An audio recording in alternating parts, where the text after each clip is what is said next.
With a superior percentage to both the leading teams entering round 8, the one thing Sturt could be sure of was that, barring a top-of-the-table draw between Norwood and West, Sturt would move into second place if they could just muster a win at home. More on the Norwood-West game in a moment, but at the Unley Oval everything went according to plan. And the plan was to get ahead early and stay ahead. And leading by example was the captain, Jack Penfold. From Prince Alfred College in Adelaide, Jack was voted best on ground for a gutsy performance, even scoring a goal. And not to be outdone, the vice-captain put in a solid performance too, with his own set of figures on the stat sheet. Rune Guilfoyle from the Bridgewater Football Club made an impression on Saturday. It's the first time this year Rune's been among the best players on the ground, but it won't be the last time. His commitment around the ball helped Sturt to a comfortable win. From the Heathfield High School, Rune has juggled his football in the hills with the Double Blues for over a year now.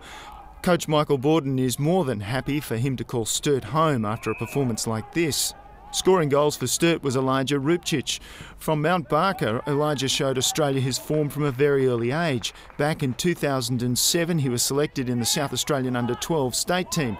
Now, just up from the Under-16s, he's working well up front for Sturt. Elijah also demonstrated fine form with the Nan Bremer Rams in the Hills Football League. The Hills Zone has been a good hunting ground for the Double Blues. For the Eagles, Carl Muller from the Northeastern Country Zone was best on ground. Carl was part of the 2012 Under-18 State Academy and he came third in last year's Best and Fairest. A good performance in round 8 for the Eagles, but unfortunately not nearly enough for a win. At the Unley Oval, it was Sturt by 47 points over the Eagles. After losses to Sturt and Norwood, Glenelg was eager to get a win on the board in round 8. The second-to-bottom Bulldogs shouldn't have posed too much of a problem, but they didn't go down without a fight. Glenelg rang the changes for their 4th home game of the season, with 7 changes to the team that lost to the ladder leaders last week. With college and state football in full swing, the Bays welcomed a bunch of newbies to the fold.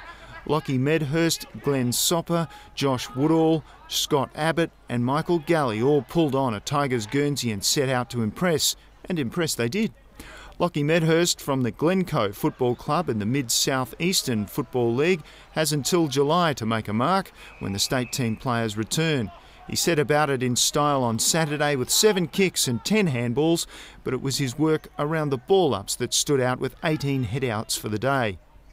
Josh Woodall also had centre stage for the first time. From the North Gambier Football Club, Josh had good figures at the weekend with 11 kicks and 9 handballs, but overall Glenelg struggled in the marking contests, providing the Dogs with far too many uncontested possessions. What the Tigers did do well was to push forward inside 50 quickly. Billy Laurie capitalised with 3 goals to his name. Billy's now finished college at St Peter's so he can focus on football at the Bay. His 7 incursions inside 50 made a dent in the Central District defence. And Tom Starkey from the Brighton Football Club was a stabilising influence in the Tigers' defence.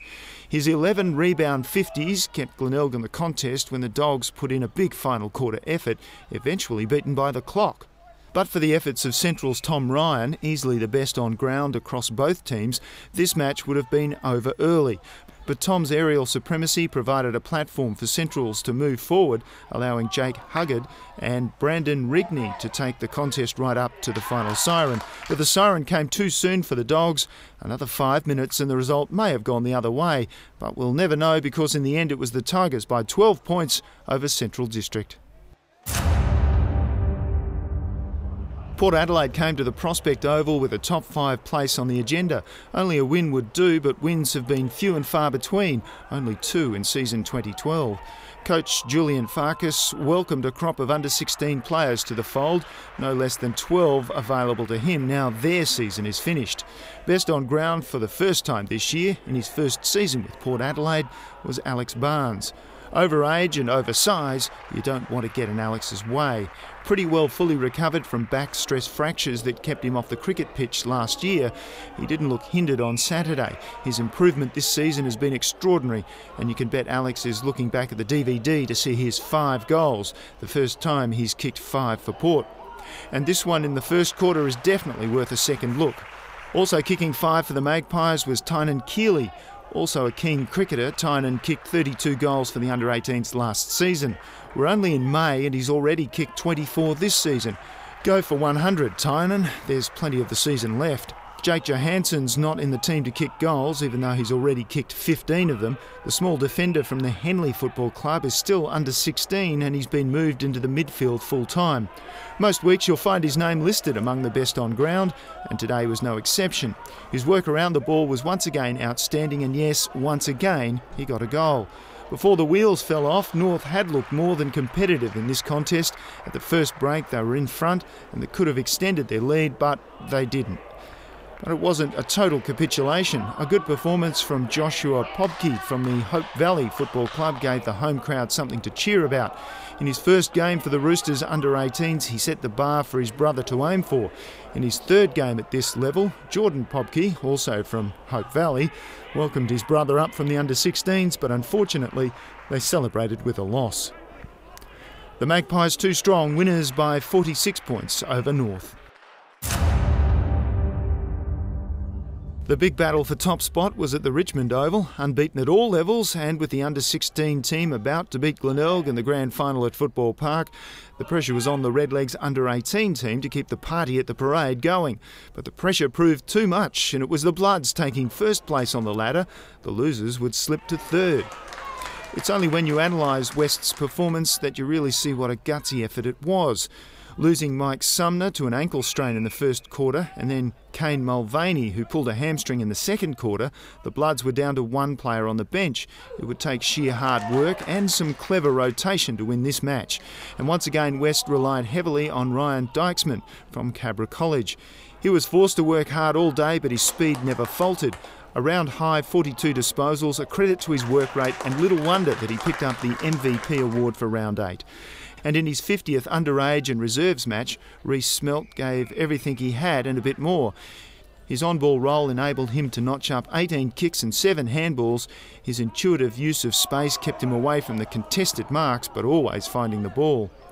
With fitness a key factor, Kane Pedler chose the right match to play his best game of the season.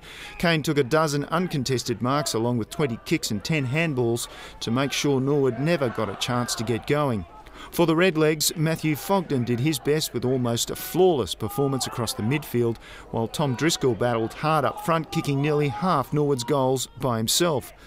West suffered from accuracy problems last week against Port Adelaide, but no such problems this week, with a 64% conversion rate sealing the win. This evening the Bloods host the Panthers at Richmond Oval as they seek to consolidate first place on the ladder. It might well be worth a trip out. Wrapping up round 8 then, it was West Adelaide by 56 points over Norwood.